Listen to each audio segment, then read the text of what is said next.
That old saying, set in stone, has a special meaning for the artist you're about to meet in Clarksville on our first stop. Not just stone, but bronze and other metals that Scott Wise transforms into artistic images. Ken Wilshire takes us to meet him and discovers that Scott has just as much skill with firefighting equipment as he does with a chisel. You know, there's just nothing more enjoyable than sitting on a park bench on a warm, sunny day, kind of like this one here in Clarksville's Court Square. Watching some people walk by, reading your favorite book, or reading a newspaper. That is, if you can get the sports section, and this guy's been reading it forever. Sir, are you about through with the sports section there? Well, I guess he won't be through for a long time. He's the work of a Clarksville artist named Scott Wise, whose work is known throughout the state. Actually, this remarkably realistic bronze statue is forever reading the front page of the Leaf Chronicle, published the day after much of downtown Clarksville was destroyed by a tornado in 1999.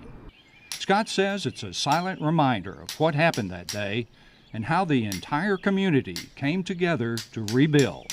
They wanted it sort of Joe Public. We went through several different design schemes, a riverboat captain, maybe somebody that's from Clarksville, this area, maybe their portrait or whatnot, but it really just became, you know, sort of Joe Public. And then the main thing was the newspaper heading was the day after the tornado. So on the inside, if you sit down next to the reader, then you'll be able to see it. While his works are powerfully inspiring, mastering his media has been tough.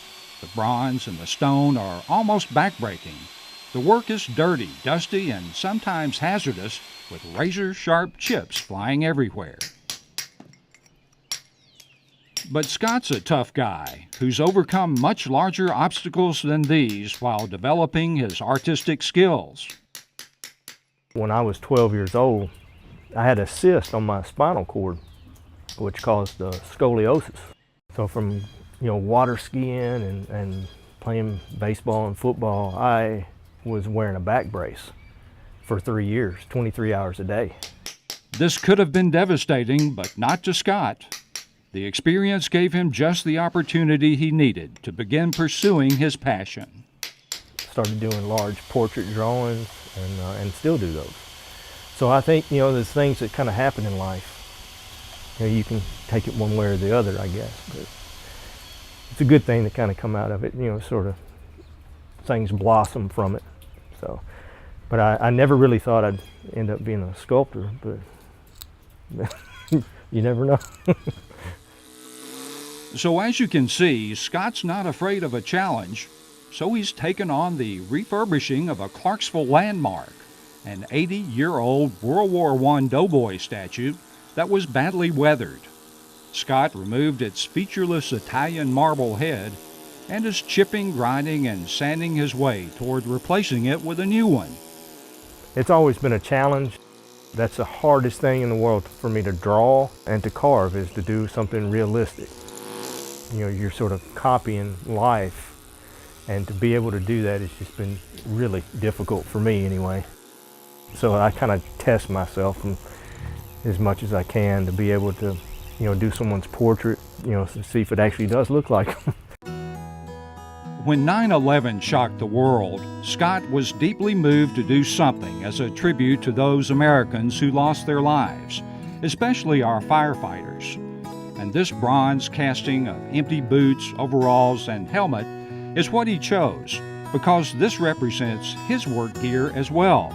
And those firefighters were his comrades. You see, Scott's also a firefighter, which makes this memorial even more meaningful.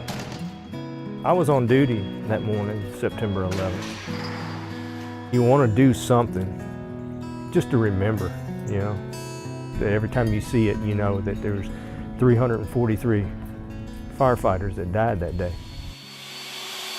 But even though Scott says he feels something special about every piece he's ever done, it seems the War Memorial statue of a kneeling soldier in Clarksville is about as close to his heart as any work he's ever created.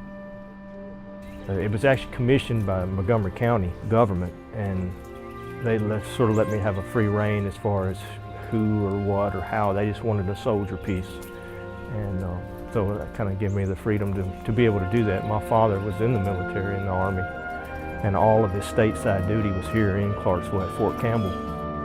Of course, it was my father. He passed when I was 18.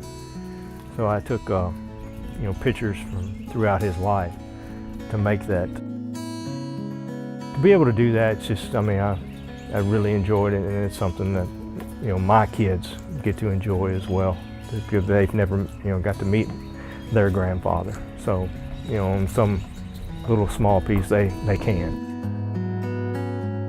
From his strength, courage, perseverance, and passion to his incredibly impressive creations, Scott sets a bright, inspiring example for us all.